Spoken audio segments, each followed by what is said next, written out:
नगर पंचायत पागबड़ा में all India Majlis-e-Ittehadul मुस्लिमीन का कारवां आगे बढ़ता दिखाई दे रहा है। अरशद अली सैफी लगातार नुक्कड़ सभाओं के माध्यम से मजलिस के राष्ट्रीय अध्यक्ष बैरिस्टर असदुद्दीन ओवैसी का संदेश जन जन तक पहुंचाने का काम कर रहे हैं।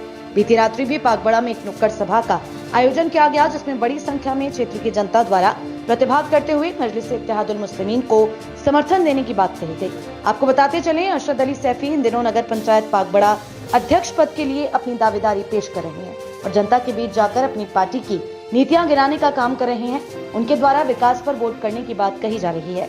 मंच के माध्यम से कार्यक्रम को संबोधित करते हुए वक्ताओं द्वारा कहा गया कि नगर पंचायत पागबड़ा में विकास को लेकर जो हकीकत सामने आ रही है उससे सभी वाकिफ हैं। सड़कों पर पानी भरा है, नालियां गंदी हैं, सड़कों पर जाम की स्थिति है। बिजली, पानी, सड़क जैसी बुनियादी जरूरतें आज पागबड़ा की जनता को परेशान कर रही हैं। मजलिस ने पागबड़ा में चुनाव लड़ने का ऐलान किया है और उसके लिए प्रत्याशी जद्दोजहद कर रहे हैं।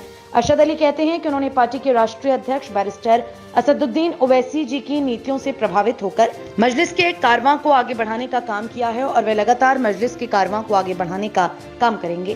कार्यक्रम को संबोधित करते हुए वक्ताओं द्वारा कहा गया कि आज का वक्त एकजुट होने का है और एक ऐसे प्रत्याशी का चुनाव करने का वक्त है जो हमारे बीच का हो, पागबड़ा के मुस्तकबिल की बात करता हो, शिक्षा की बात करता हो और विकास की बात करता हो।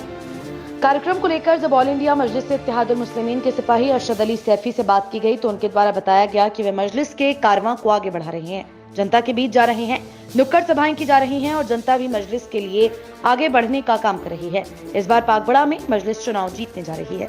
आपको बताना चाहता हूँ, मेरा हमेशा एक बात रही है कि मुझे पागबड़े के अंदर एकता को कायम रखना है, यहाँ बिरादरीवाद की बात नहीं कर रही है। दूसरा, यहाँ जो सफाई व्यवस्था को लेकर दिक्कतें होती हैं, सफाई बिल्कुल नहीं होती है। यहाँ पे हर मोहल्ले के अंदर जो है एक ऑफिस बनाया जाएगा जिसमें सफाई कर्मी बैठेंगे, आपको दूसरी जगह जाना नहीं पड़ेगा और हर मोहल्ले की जो है वो सफाई कर्मी सफाई करेंगे, उसका पूरा ध्यान रखा जाएगा। तीसरा है, पागबड़े के लिए एक फ्री एम्बुलेंस की व्यवस्था करा के दी जाएगी जिससे गरीब आदमी किसी को कोई दिक्कत ना हो, क्योंकि सरकारी वाली गाड़ियाँ बहुत देर में आती हैं। आपको पागबड़े के कार्यालय पर वो खड़ी हुई मिलेगी हर समय। आपको एक बात और बताऊं, हमारे यहाँ राशन का मैटर आता, राशन लेने या तो हमारा कोई भाई जाएगा तो वो 500 रुपए की अपनी दहाड़ी छोड़ेगा, या हमारे घर से हमारी माताएं बहनें या बेटी को जाएगी, वो परेशान होकर सिर पर रख के लाएगी। मैंने वो दर्द देखा है क्योंकि मैं भी जमीन पर से उठ कर आया हूँ, यहाँ तक अगर आया हूँ तो मैंने वो दर्द जाना है। मैं आप लोगों से कहना चाहता हूँ, मेरा ये वादा है, आप मेरा हाथ पकड़ लेना। अगर आपने मुझे कामयाबी दी और ऑल इंडिया मजलिस-ए-इत्तेहादुल मुस्लिमीन का चेयरमैन बनाया तो राशन आपके घर घर तक पहुँचेगा। मैं एक पिकअप लगाऊंगा, हर मोहल्ले में राशन घर जाके पहुँचा के आएगी। वो मत किसी को जाने की जरूरत नहीं पड़ेगी, वो एम्बुलेंस, वो पिकअप, वो आपके घर घर तक राशन पहुँचाएगी।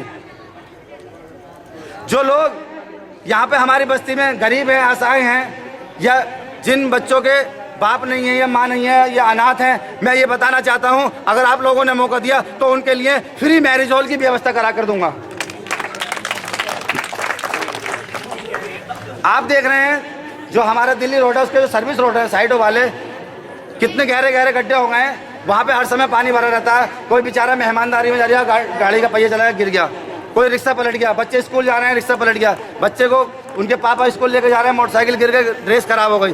मैं आप लोगों को बताना चाहता हूँ, कितने प्रधान आपके यहाँ के बने, कितने चेयरमैन बने, ये बताइए। जो नाले चौक हुए पड़े हैं, नालों का पानी का निकास का क्यों नहीं कराया? अगर पानी का निकास होगा तो यहाँ पानी नहीं भरेगा। मैं आपसे वादा करता हूँ, अगर आप लोगों ने मौका दिया तो मैं यहाँ पे जो नाले अधूरे बने उन्हें पूरे करवाने का काम करूँगा और किसी भी कंडीशन में उनको सफाई कराई जाएगी। यहाँ पे कोई पानी की जो रोड पे रहता है वो पानी नहीं मिलेगा आपको, ना ही गड्ढे मिलेंगे। और जो हमारा युवा है, हमारी पागबड़ा इतनी बड़ी बस्ती है, लगभग 33 से 34 हज़ार वोट इस बार हो जाएंगे और 1 लाख की आबादी है। युवाओं के लिए मेरे दिल में एक तमन्ना है कि यहाँ पे स्पोर्ट स्टेडियम बनाया जाए, जिससे हमारे पागबड़े के बच्चे भी जो है खेल के मैदान में, क्रिकेट के मैदान में, वॉलीबॉल में आगे बढ़ें और हमारे पागबड़े का नाम रोशन करें। आप लोगों को एक चीज़ और बताना चाहता हूँ, जो हमारे बीच में सबसे ज़्यादा जो भ्रष्टाचार हुआ है, प्रधानमंत्री योजनाओं के तहत जो कॉलोनियाँ आती हैं, आवासीय कॉलोनियाँ आती हैं, राशन कार्ड मिलते हैं, आपको पेंशन मिलती है, विधवा पेंशन हो, 60 साल पेंशन हो, आप लोगों के फार्म भरने के नाम पे आपसे पैसे लिए जाते हैं। आप लोगों को कॉलोनी देने के नाम पे कोई 10,000 लेता, कोई 20,000 लेता, कोई 50,000 लेता। अरे 20,000 50,000 वो देगा जिसके पास पैसे होंगे। गरीब आदमी में जब 50,000 रुपये होंगे नहीं, 20,000 होंगे नहीं, तो उसका कॉलोनी कहाँ से मिल जाएगी। आज भी आपने देखा होगा जिन लोगों के पास कॉलोनी की जरूरत है, जिनके पास पैसे नहीं थे और उन्हें कॉलोनी सबसे ज़्यादा जरूरत थी, उन लोगों को कॉलोनी नहीं मिली। कॉलोनी मिली तो उन लोगों को मिली है जो उनके रिश्तेदार थे या उनको पैसे दिए मुखर के। आप लोगों को जिनको जरूरत थी उनको नहीं मिली है।